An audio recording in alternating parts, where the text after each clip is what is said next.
What's going on, everybody? Welcome back to another episode of Too Good to Be Drew, and I got a very special guest in the house today. My boy PG. He is a excellent person to follow with reads, with reading, just with things that are going on in the community. He's really good on social media. He's a really good young dude out here doing some great things, and he's one of the first people when I ran across on Instagram. I started following him. I love the stuff he was posting, the reels, the funniness, just the remixes of the reels, everything like that. So I just want to welcome to the show, PG. What's happening, bro? Thanks for having me. How you going? Man, I cannot complain, man. So it's good to have you here, man. So just even speaking about what you do and your introduction to everybody, you want to give just a short spiel about who PG is and just your journey with reading and spreading this love and positivity with reading and literature. Yeah, name is PG, multidisciplinary artist from New Haven, Connecticut. I started Black History too after like 3 years, and what we try to do is promote diversity through like authors and genres, right? And Black History too is under the bigger company, which is called A Kid from New Haven. Excellent. And you say when you started this a couple years ago, how did the inception of it come along? Because I know sometimes people want to start something, but they're a little bit hesitant. And I don't mean some people, I mean me, like a person that could start something like that. So what actually got you going and putting this idea forward? I kind of a lot of things, right? So, I'm like I said, a multidisciplinary artist, right? And even before I was kind of doing book content, I always been in the creative field. So, like before all this, um, I don't know if you heard of this brand called Bars on I-95, Hmm. and I was kind of part of that inception. And since the beginning, I'm the one who kind of like named it and then kind of just gathering everything. So I always been in the creative space, whatever. And then when I realized it kind of ran its course and I didn't really want to do that anymore, or I just felt like I just needed to do something different. And because I didn't really own the platform, I was like, all right, well, I got to kind of get back into me. And everything that helped me creatively been because of my book reading, right? So it kind of really started on TikTok as like my personal page to where I was going to talk about just about books, music, and business, right? And then I was kind of just going all around the place or whatever, just kind of posting different type of content and kind of the book thing kind of just like took off. And I already kind of had an idea of like having a book platform, right? Because I've been in media and I just wanted to make media around books because I didn't see anything that I actually liked. So the whole kind of idea was really to do what we got called short reads, which is like these quotes around the books, whatever. So I really wanted to do media around that, but I knew like being from what I just did with bars that it's expensive, it takes time. And I was just like, well, you kind of just come make the videos yourself. You know how to do it. Didn't really want to be in front of the camera for real at all. It kind of took a little bit time to be like, what are you scared of? You know what I mean? Like, I'm really preserved. I like being in the background. I really don't like talking like that. So it was just like, but you know how to do it. And if you want to make the impact that you want to make, like you gotta get on camera and do it. So it kind of really started on TikTok and it started growing on. I was like, once I seen the book stuff taking off, I was like, all right, well, I'm gonna make this into a brand. And I kind of sat down and like everything that I'm kind of doing right now, I already like wrote down 3 years ago. And there's still many stages to the brand and to the business that I didn't even hit yet. But that's kind of what really kind of jump started was that to show people that all the things that I created was because of all the books that I read. Mm. Thank you for sharing, man. You said you didn't see the books out there that you wanted to read about or something of that nature. I didn't see the media, right? So it's Okay. like I've been in media and I didn't see the media that I wanted far as around books, right? Mm. So there wasn't any media that I liked that I would like just watch that I'm like, oh, that is dope. Cause I'm always intrigued about like what people consume. right? So books are one of the things that I'm like, okay, what are you reading? Like, I want to be great. So I always try to tap into like the greatness in people that did before me, right? So I'm always like, okay, what was they reading? What was they watching? What was they listening to? Whatever. And I wanted to create media around that. So it always kind of was the goal to create short reads and kind of do the media and kind of do these conversations and interviews. But it was like, how do we get there, right? It's like I know that it takes a lot to kind of get to that level.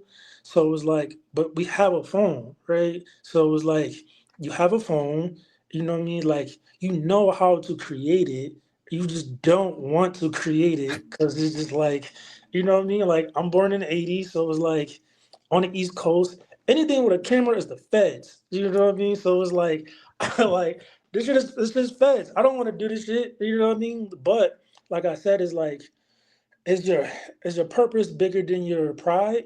You know what I mean? Like, so it's like you gotta weigh it, right? So I'm like, all right, well, even though you may gonna look weird, you know what I mean? Like, people gonna look at you weird or whatever, but it's like, I don't care, you know what I mean? Like, I don't really care about kind of the outside noise all the way. It was just like, you know what you're trying to do, you know how to do it, just do it. Yeah. Man, I think you said one of the biggest things, and that's being vulnerable. Like you're like, you look a little weird on there, or just look a little bit out of Yeah, place. And so it's pretty much being vulnerable, especially doing something that has to do with books, like we talked about at the beginning of this call. That's not super sexy, and so we know your inception to going into it. But going back to your childhood or just growing up, when did you really start to get into books and reading? Has it been something that's always been in your life, or did it pop up a little bit later in your formative years? kind of always. It always really kind of been there, going to the library, stuff like that. And then I always kind of was like a little bit advanced. So I always, my whole kind of life, I went to public school, and then in my high school year, I went to private school, right? So I was like really kind of bored in middle school, and then the high school that I went to was kind of like a powerhouse in basketball. So like my freshman and sophomore year, my basketball coach, he is the founder of Starter, right? So David Beckerman, who's actually from New Haven, right? He founded Starter in his dorm room at University of New Haven, right? So he was my basketball coach then. So when I was looking at the school, it was like at the time, like one, we in Connecticut, so we're not getting a lot of press and stuff like that. But at the time, it was like three people from my school going D1, right? And I was just like, man, I gotta go there. You know what I mean? Like that was kind of unheard of, right? So I'm looking at the school, all my homies are like hood niggas, so I'm like, I could go to the school that I was gonna go to, but I'm like, man, I need a challenge. I need to take myself out of this environment. And that honestly was kind of like the best decision I ever made in my life was to kind of go to that high school because you go from like a predominantly black school to where like I graduated the only black male in my class. Wow. And my class was like for that school was very small too. Like Mhm. we only had like I may be pushing it 50 students in that graduation class. It's a very kind of small school, so it's like the classrooms were small, and then like the homework crazy. You getting like 5 hours of homework every day. So like I know how to manage my time during that time. So it was like managing my time. And then what they really kind of did was kind of teach you how to teach yourself, which is Mm, like the greatest skill that anybody could teach you through their curriculum and how they did things, right? Like certain ways of like how do you take notes, right? One of my classes, you got graded on how well you took notes, wow. right? And then even my English class, you had to dissect it in like post-its. So each post-it was like something different that you kind of had to come away with while reading. So it kind of like transformed me to like when I like read something or I watch something, I dissect it in a way that like is not average, right? Mhm. Because I had that training every single day of like, yo, this is how you do it. So now like And my later years is like I still do those things, Yeah. whatever to the now. So that was always kind of in my childhood of that, and then like I said, that school really kind of like really did it. I don't know if you watch anime, but like I watch anime and like I don't know if you seen Hunter x Hunter, and it's like one time we're gone and Killua, whatever, when it was their teacher was kind of showing them how to get nim, he kind of opened up their pores of like how nim. That's what I felt like him the whole my school that I went to kind of did. It just like I already was kind of smart, but it kind of just like helped me a little bit more towards that. They pulled back another layer, sounds like. Yeah. And like it kind of showed me the world in a way, right? Because it's like when you grow up in these environments, that's not real, right? You go to these schools, like we're in a bubble, right? Like the world don't look like that. You know what I mean? Like you're not gonna be around black people like that all the time, right? Mhm. So the world majority looks like the school that I went to. You're probably only going to be the only black person here, and not only are you, I'm surrounded by a majority of white people, but I'm surrounded by a majority of privileged white people. Right, Mhm. so I done seen what money look like, and who got real money. You know what I mean? Like I took the bus to school, right? I took the D bus, go all the way downtown, took the J bus, right? And then you got kids that's like 14, 16, cars better than my mom. You know what I Yeah. mean? So it's like just that dual things of like being where I'm from, growing in the area that I'm from, during that time was like a war zone. And then going to the school and seeing that was kind of like it opened kind of my perspectives of like these two worlds. So it was like that kind of also was like an education in itself. Man, I feel you, man. I'm right with you there. Like just growing, I grew up in Denver, Colorado. Went to a predominantly Black and Mexican school, and then I turned around and went to college on a football scholarship to the University of Oregon, where we were, if this might be being generous, just like you said, I think we were 2% Black there, and Mhm. you can count a lot of those people being the football team, which was probably 70 or 80% Black. The basketball team, the track team, and then you had a few people in between who trickled down from Portland to go to school as well. And so I feel what you mean by going into these environments where you've come from something and now you're into something else. Right, Can right, you right. speak about what that transition was like? Like, what was probably the most difficult part of that as far as, getting taken out of your environment and placed in this environment where it's predominantly white and you're hooping. And so what are some of the pros and cons of that? I mean, it's a huge culture shock, right? Like, I'm glad that I got it young. You know what I mean? Like, you got it a little bit later, like in college. But it's like, I felt like I went to college and high school, right? So it was that for real. It was the culture shock of like, when you're in these environments, it's like a lot of your friends and stuff is like, you kind of trauma bonded, right? And it's like, ain't no trauma bonding with these with these kids or whatever. So it was just kind of like you have to really connect for real. So it was like, how do you connect about certain things? So it was that, and then it was like the workload. Like that was kind of the major thing of the workload and like knowing how to do it correctly. And it kind of was like it used to kind of bother me because it's like they was accustomed to the workload and accustomed to doing things a certain ways, whatever. And I was like, damn, I know they're not that smarter than me. They just like been doing it longer. Um, that and then like during that time, what they changed now was like I had to wear khakis, you know what I mean? All that stuff was like you can only wear blue jeans on Fridays. So it was like hella strict and whatnot. So it was just like that whole thing was kind of just being like adjustment. And then like I was really like kind of shy into myself back then, whatever.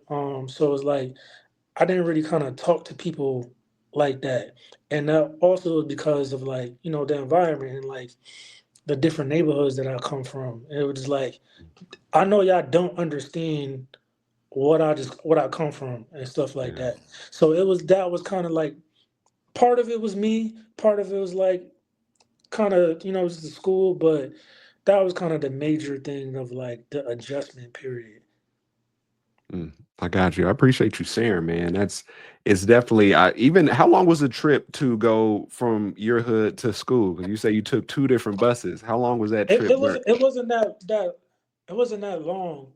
Because like, which is crazy. There was no direct way to my school, so it was like, Mhm, if we drove from my house to my school, it's probably like 10 minutes, right? mhm. But like, there's no direct line there, so it's like Okay, I had to go downtown to get the go to the bus that like drop you off right in front of the school, okay. right? So like, probably the whole transit half to an hour possibly, depending on how long the next kind of bus came. And even that was kind of like a teaching moment. Like when you see certain man different type of individuals, in the bus, right? And not just like kids going to school or whatever. It was just kind of like interesting as well. Yeah. Uh, I got you, man. I love so the thing like I told you before, we try to have on my show, I try to get ordinary people doing extraordinary things. And a lot of the time the people I have on here are also former athletes or they played in high school or college or something like that. And so I gotta ask a question because I can't get out of here without you. Were you nice in hoop or were you just all right? Were you riding the bench? What would you like as a hooper? Uh, I would say I was decent. Other people would probably argue a little bit different, or whatever. Like, I ended up did go and playing college ball, whatever. I played D3. I only played like a year, but like I was all area and stuff like that in high school, whatever. Um, some probably would say if I would have kept at it in college, like I probably could have went like pro, maybe overseas or whatever. I'm not that big. I'm only like 5'9", 3/4. But I'll say I'm pretty decent, whatever. Like I said, like I still like to this day, I still get hit up about basketball. Like, Mhm. I don't really talk about it because I don't really like living in the past all the way, and that's why I feel like a lot of people just be living in the past of like their old accomplishments. So I don't really kind of like talk about basketball. I still know the game like a lot, and I still Yeah. watch it a lot, whatever. And like I still get offered to like coach here and there, and like the city wouldn't name me PG if I wasn't any good. Like they wouldn't like they wouldn't let that rock. You know what I mean? And like I said, I played in a prep school league, so a lot of the people that I kind of played with went D1, and like I could compete with them, or whatever. But it was just like the school we went to was very small. It's not like how it is now, where you can get your name out there, whatever. Mhm. And I wasn't really huge on the AAU circuit, but I done played with and played against, a few D1 people, and like the city is kind of known for hoops like that, so like I hold my own. I could still hold my own if I really need to, want to right now. But I haven't really like actually hooped in years. Yeah. No, I feel that, bro. Hey, don't ever, man, downplay yourself, bro. If you went to college to play hoop, bro, you're pretty good. Like that's what I tell a lot of the people I work with is sometimes athletes, we look like you said, man, I played with a lot of D1 cats. And even though you're like, man, I wasn't D1 or I didn't go there, but I played against them, but you held your own. Like, man, stand on that with conviction that you were a good player, bro. Because there's some people out here that didn't play in high school. They're talking about, they tell their kids, man, your boy, your daddy was an all-state player, and I dunked over Kobe one day, and they just lying to him, telling all types of Yeah, lies. And here you are being all humble, bro. So make sure you stand on them. I like to ask that question, man, because athletes, we move through the world differently. And right, I right, want and Ryan Coogler he said it perfectly a couple months ago while he was doing an interview, and he talked about they were asking him about fitting in Hollywood and all this other stuff, and he says something to the likes of like, man, I was a student athlete. Like nobody here is gonna outwork me. Like you learn like what work is. Like you know that you just going to discipline. practice for an hour and a half or 2 hours. That's not enough. Like you got to go get some shots up in the gym by yourself. You got to hit the weight room by yourself. You got to just put in extra time before practice, after practice. Like it never ends. And so, how has being an athlete or that mindset, I should say, how has that helped you with the things that you've been building right now that have been very successful? Everything, honestly, because it's that discipline, right? Like it's the discipline that kind of taught me. They're not even like when I was in school. Um, Cause like I went to a college prep school, so it was like the preparation. Like I'm big on like preparing, and like we didn't have gym, right? So how our curriculum was that everybody had to do two sports, right? And you had to do one in the fall, winter and spring was optional, right? So that's like how the school is operated. And then even after that, like I used to go to school, go to practice or whatever, depending on the season. And then I had a principal of a middle school that was like real close to me. And like we used to go after all that, go at night, work out at night, shoot around at night. Um, so like yeah, like it played a huge part in like, who I am as like my name and my identity and just like my work ethic. Mm. Thanks for sharing, bro.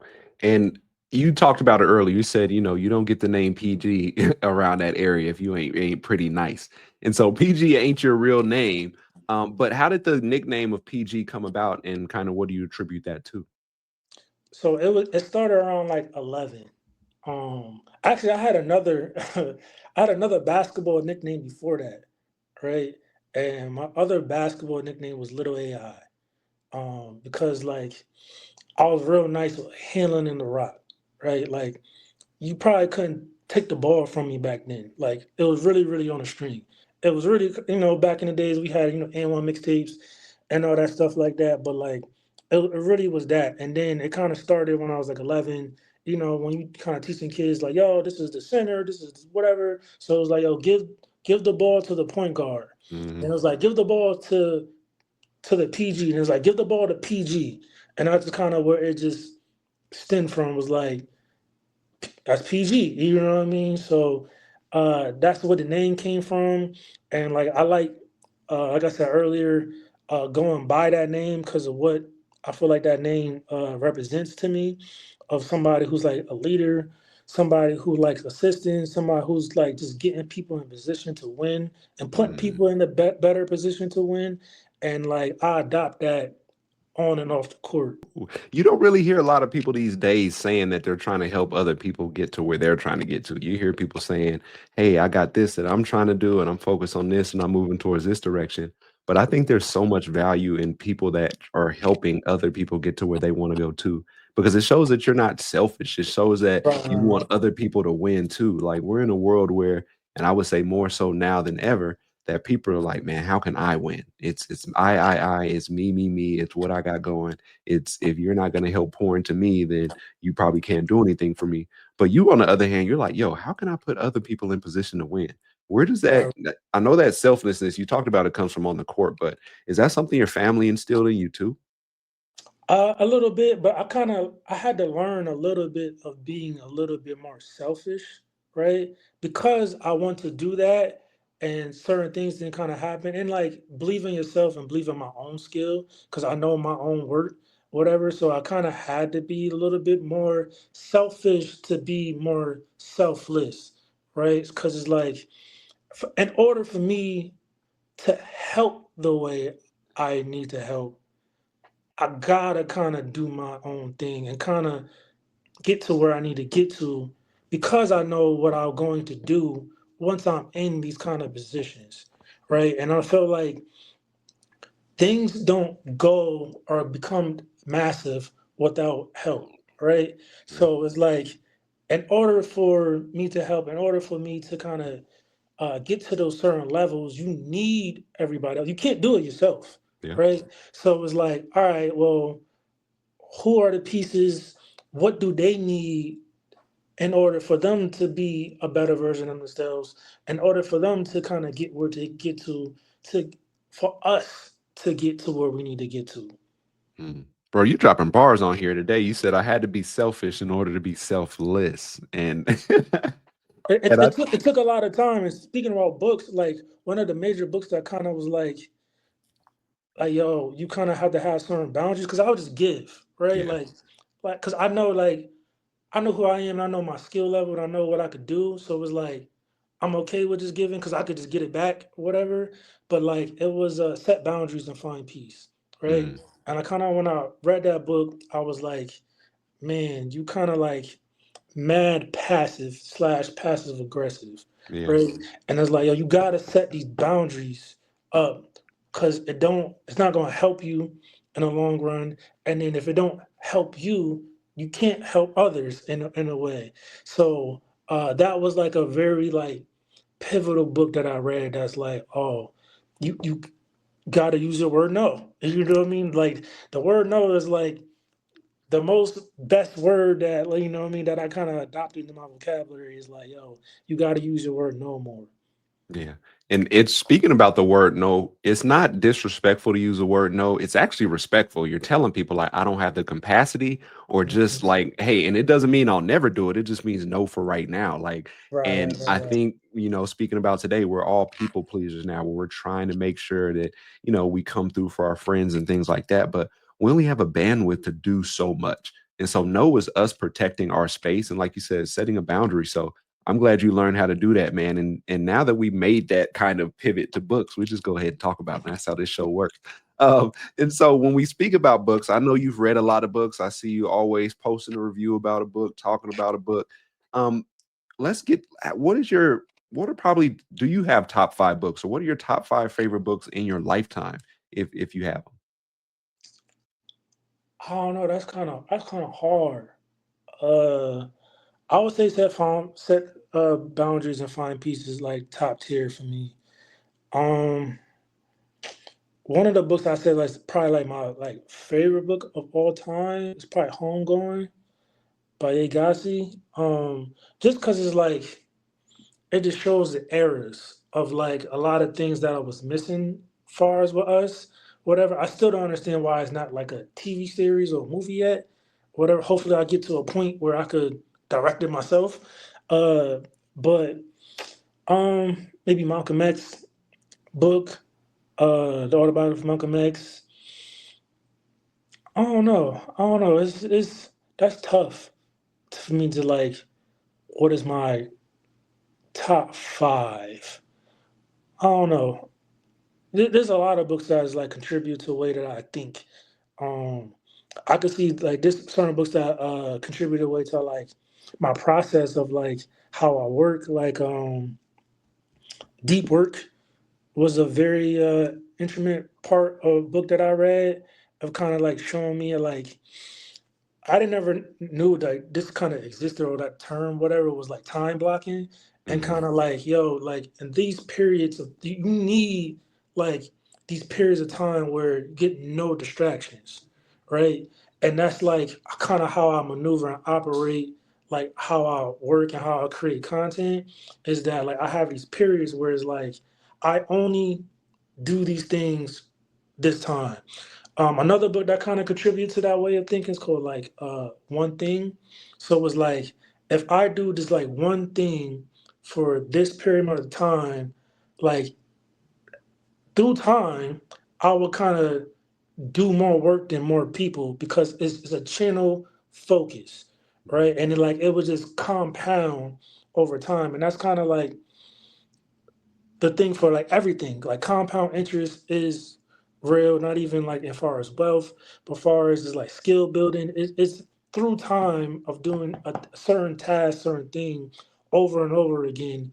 Is that when you have become skillful at a particular thing? Like you've been an athlete, so it's like when you do this one thing or whatever over time, like your footwork become better when you kind of attack this or this becomes better. So those are kind of some of the books that kind of like contributed to that way of thinking is like, oh, all right, I understand like the process a little bit more. Mm. Now, thank you for sharing those. I'm gonna put all those books that you said. They'll be in the show notes for any reader that wants to check them out or any listener that wants to check them out. And I think the funny thing is when you ask a reader what their top five is, and when you ask them what are some of their favorite books, man, they just start rattling stuff off. But there's always, some that are missing just because it's like over your life. I'm not sure how many books you've read, but over the last couple of years, I probably read over the last 3 or 4 years, I've read a total of 100 books. And that's just as I've gotten into my 30s. So I'm sure Mhm. there are other things and I think the thing with reading is that there are certain things that help you in certain times. You know what I mean? Right, Like, right, right, right, I'm right. pretty sure, like you said, you with that book Deep Work and just all these other things that you're finding. And you read a whole range of books, honestly, but what are kind of the genres that you enjoy the most? I would say memoirs.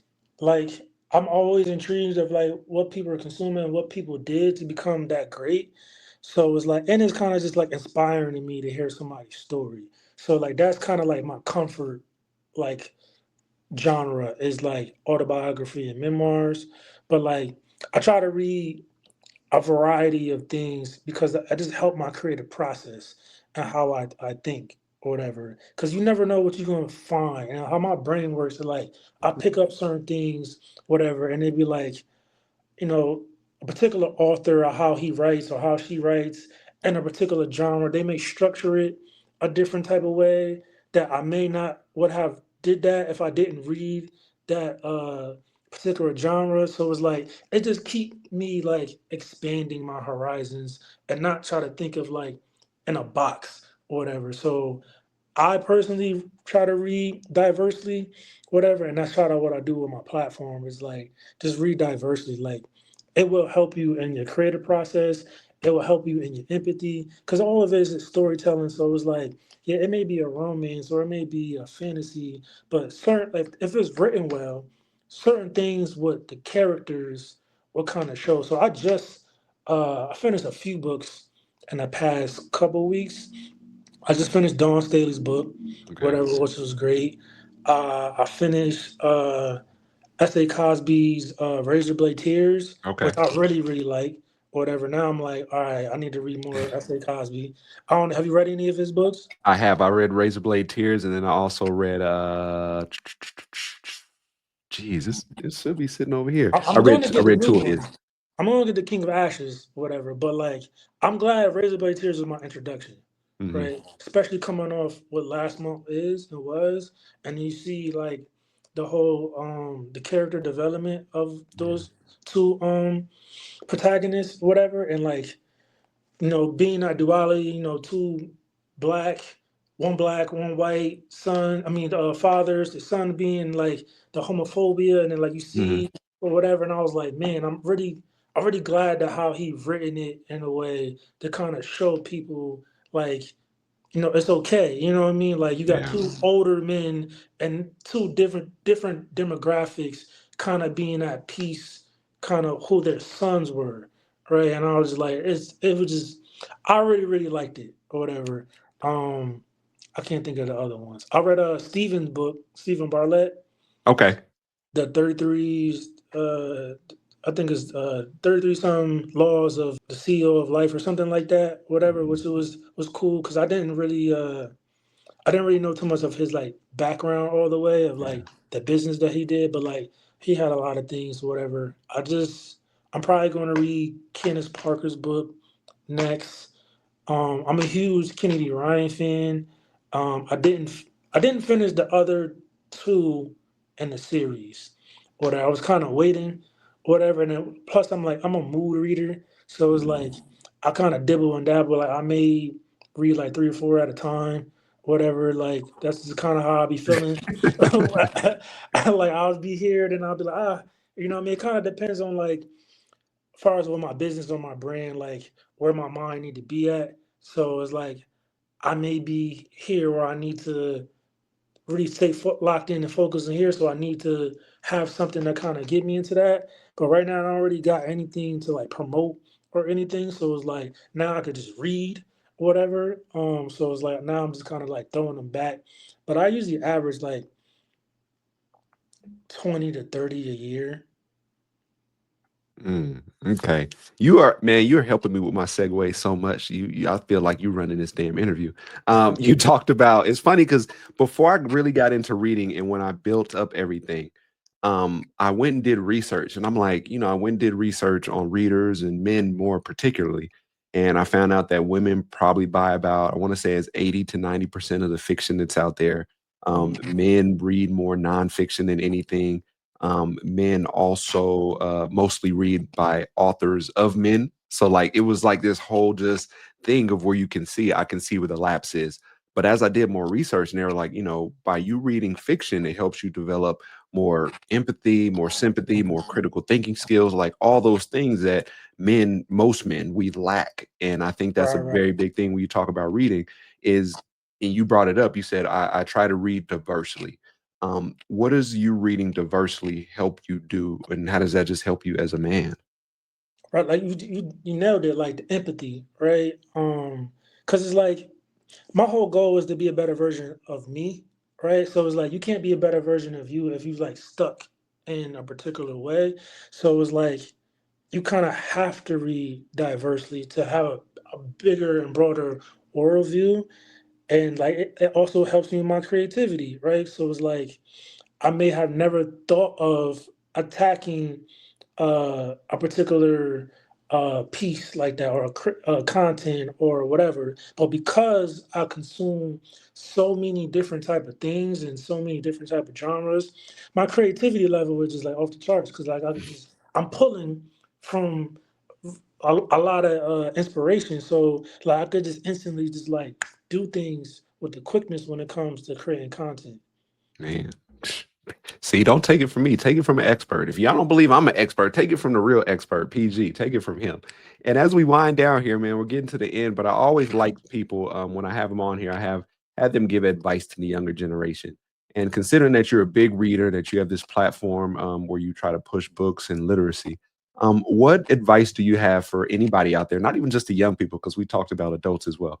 What advice would you give people that are trying to read more or that are trying to kind of expand that part of their life? What advice would you give them from your perspective to help them read or just get exposed to more books? I would say at first is read what you like, right? Like that's why on the platform I try to give different type of book recs because I don't know what's going to hit for certain people. So it's like you may be interested in this particular thing or that particular thing, and it's like, all right. So I just try to show people a variety of things. So whatever they're interested in, start there, and then once you kind of get into the swing of like, all right, I'm a reader. I read more often. Then you could kind of dibble and dabble to other things, and I feel like that's the most easiest way. I already like adopted this as like this is my lifestyle. This is the foundation of my whole creativity. So it's like I'm never gonna not stop reading. You know what I mean? It's like I may have periods where like I may not read for a little bit, but like it is my foundation of my creativity. So that's what would be my advice to anybody. Man, I appreciate that. Like you said, start with stuff you like. That's what I always tell people. They're like, Drew, what do you like reading? I'm like, man, it don't matter what I like reading, bro. You and me might not Right, like right, reading right, the right. same thing. So that's a moot point. And read what like how you want to read, right? So it's Mhm. like I don't really care if like ebooks or audio books or whatever. Like do what you want to do. You know what I mean? Like, and that's kind of what I've been trying to preach on the platform is just like just do read what you like, right? Like I'm not trying to discriminate or whatever. Like yeah, uh, certain books kind of do certain things and help you whatever, but it's like who cares? You know what I mean? I don't like the performative Yeah. aspect of things. Like I'm not here to perform for people. Like I do what I want. You know what I mean? So it's like, do what you want. You know what I mean? Like that's what I just try to tell people. Just do what you want. Who cares? You know what I mean? End of the day, it's your life. You know what I mean? Be the MVP of your life. You know what I mean? And decide to take advantage. It don't matter if you read 100 books or whatever. Like I never ever really had like a number a year. Like yo, I really want to this, but I understand it. For people that trying to get into it and they trying to like be consistent. So I understand. But like me personally, like I don't have a number. It's just I made me 5 books this month.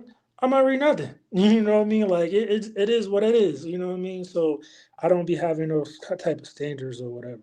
Yeah. And I think you hit the nail on the head, man. You said there's some, and I think that's what people need to hear, bro. Like, I've read every day for the past 900 and I think it's 909 days right now that we're going on. But a couple years ago, I just set the goal to just read for 15 minutes a day. And there's people that look at me and they're like, yo, have you read this many days in a row? And I'm like, Doug, it's at least 15 minutes a day. There's sometimes I read for 15, or sometimes I read for an hour and a half. But I was like, I have the Kindle app on my phone. I have the Kindle app on my iPad. I'm always walking around with a physical book.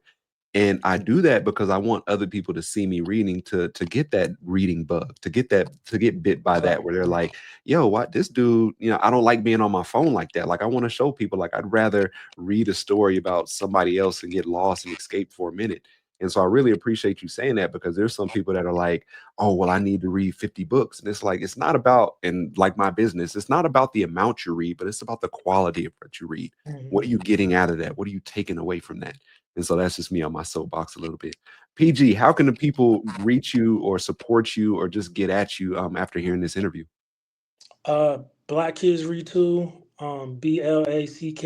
BLACKIDDS Retool on TikTok, Instagram, YouTube, or you can go to the parent company, A Kid from New Haven, AKIDD from New Haven.com. I can tell you've had to say that a bunch of times because you got you got everything. Your shit is tight. You got your delivery is tight, bro. Mm. And you heard it from him first. PG, man, the dude, man. Once again, bro, it's good to have you here. Next, we gotta have you here again. And next time, we're just gonna talk about books, bro. We're gonna talk about S.A. Cosby. And the other book I was saying is All the Sinners Bleed. Those are the two S.A. Okay. Cosby books I've read this year. And so we're gonna have to do this again, whether if it's on my channel or your channel, bro. Just sit down and talk about books and just be two black men talking about the benefits of reading and literacy and just getting lost in a book. So bet. Well, whatever you need from me, bro, let me know. This won't be the last time we connect, and that's why I like connecting with people that I've been meeting on IG and threads and stuff like that. It's helping them build their brand, but also just building that relationship, man. I want more black men around me that read. I want more black men around me that champion reading and the importance of it. I don't want Mhm. no homeboys around me talking about, man, that reading stuff, man, that really ain't for me. All right, bro, stand over there because we Right, get into the right, right, money right. over here Yeah, and we yeah, move it yeah, this way. Once again, everybody, thank you for tuning in to another episode of Too Good to Be Drew. That's my boy PG tuning in. Follow him, buy some merch, support a young black brother doing some great things, and we'll catch y'all next time. Stay healthy. All right, bro. How about you? Peace, bro.